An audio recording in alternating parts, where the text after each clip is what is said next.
నమస్తే. నేను మీ కుప్ప పద్మిని. ఇన్నాళ్ళు మీ సపోర్ట్‌ని నాకందిస్తూ, మీ ప్రేమని నాకందిస్తున్న ప్రతి ఒక్కరికి కృతజ్ఞతలు. ఇప్పుడు చూడబోతున్న ఈ వీడియో కూడా ఖచ్చితంగా మీకు ఉపయోగపడుతుంది.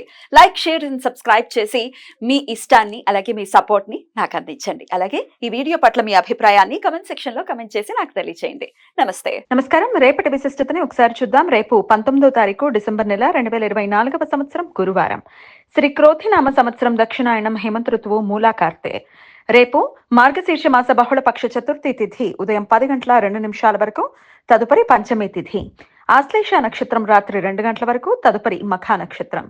వైతృతి యోగం సాయంత్రం 6 గంటల 34 నిమిషాల వరకు, తదుపరి విష్కుంభ యోగం. బాలవకరణం ఉదయం 10 గంటల 2 నిమిషాల వరకు, కౌలవకరణం రాత్రి 10 గంటల 19 నిమిషాల వరకు, తదుపరి తైతుల కరణం ఉంటాయి. సూర్యుడు ధనుసు రాశిలో మూలా నక్షత్రంలో సంచరిస్తున్నాడు.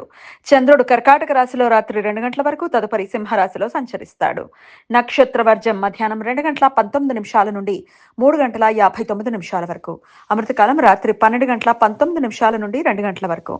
హైదరాబాద్ ప్రాంతం వారికి రేపు సూర్యోదయం ఉదయం 6 గంటల 41 నిమిషాలకు, సూర్యాస్తమయం సాయంత్రం 5 గంటల 46 నిమిషాలకు, చంద్రోదయం రాత్రి 9 గంటల 40 నిమిషాలకు, చంద్రాస్తమయం ఉదయం 10 గంటల 6 నిమిషాలకు. అభిజిత్ ముహూర్తం పగలు 11 గంటల 51 నిమిషాల నుండి మధ్యాహ్నం 12 గంటల 36 నిమిషాల వరకు. దుర్ముహూర్తం పగలు 10 గంటల 23 నిమిషాల నుండి 11 గంటల 7 నిమిషాల వరకు, మరలా మధ్యాహ్నం 2 గంటల 49 నిమిషాల నుండి 3 గంటల 33 నిమిషాల వరకు. రాహుకాలం మధ్యాహ్నం 1 గంట 37 నిమిషాల నుండి 3 గంటల వరకు. గుళిక కాలం ఉదయం 9 గంటల 27 నిమిషాల నుండి 10 గంటల 50 నిమిషాల వరకు. యమగండం ఉదయం 6 గంటల 41 నిమిషాల నుండి 8 గంటల 4 నిమిషాల వరకు. ఏకార్గళ దోషం ఇవాళ రాత్రి 12 గంటల 58 నిమిషాల నుండి రేపు సాయంత్రం 6 గంటల 34 మధ్య కాలంలో ఏర్పడుతుంది. వైధృతి యోగం జరుగుతున్న సమయంలో చంద్రుడు ఆశ్లేష నక్షత్రంలో, రవి మూలా నక్షత్రంలో ఉన్న సమయంలో ఈ ఏకార్గళ దోషం ఏర్పడుతుంది. ఈ దోష సమయంలో శుభకార్యాలు చేయడానికి అనుకూలం కాదు.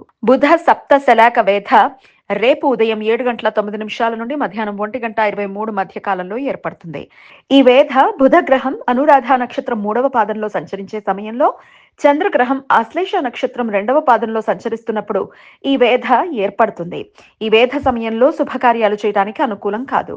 శుక్ర పంచశలాక వేధ రేపు రాత్రి 2 గంటల నుండి ఎల్లుండి ఉదయం 8 గంటల 22 మధ్య కాలంలో ఏర్పడుతుంది. శుక్రగ్రహం శ్రవణ నక్షత్రం 4వ పాదంలో సంచరించే సమయంలో, చంద్రగ్రహం మఖా నక్షత్రం 1వ పాదంలో సంచరించే సమయంలో ఎటువంటి శుభకార్యాలు చేయడానికి అనుకూలం కాదు. ఈ సమాచారాన్ని మనకు అందించిన వారు మేడికొండూరు విశ్వనాథ్ ప్రసాద్ గారు. ఆయనకు కృతజ్ఞతలు తెలియజేస్తూ నారాయణ స్మరణతో సమస్త సన్మంగళాని భవంతు. నమస్కారం.